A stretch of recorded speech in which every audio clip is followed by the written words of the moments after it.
ప్రభు పేరట మీ అందరికీ శుభాభివందనములు.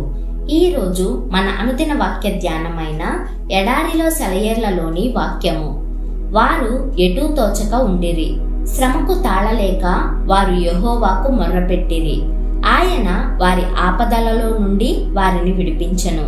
కీర్తనల గ్రంథము 107వ అధ్యాయము 27-28 వచనములు.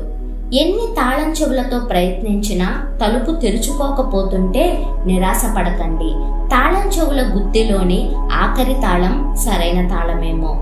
ఎటూ తోచక ఓ మూలను మ్లానవదనంతో నిలబడి ముందేం జరగనున్నదోనని చేతులు నలుపుకుంటూ లోకమంతా పగవారై ఉంటే ఒంటరితనములో గుబులుగా దిగులు పడుతున్నావా క్రైస్తవ విశ్వాసి?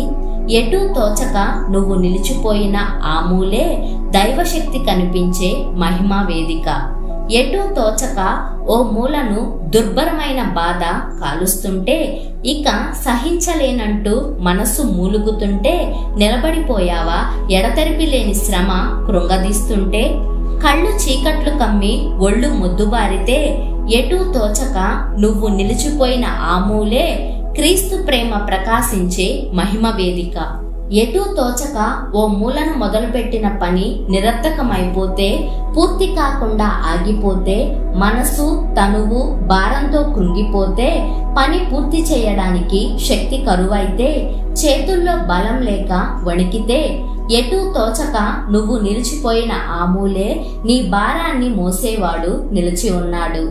ఎటూ తోచక ఓ మూలను నిలబడ్డావా? సంతోషించు.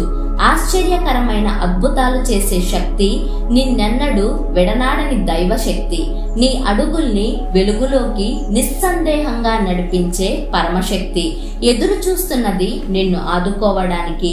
ఎటూ తోచక నువ్వు నిలిచిపోయిన ఆ మూలే సమర్థుడైన దేవుడు నీకు తెలుస్తాడు.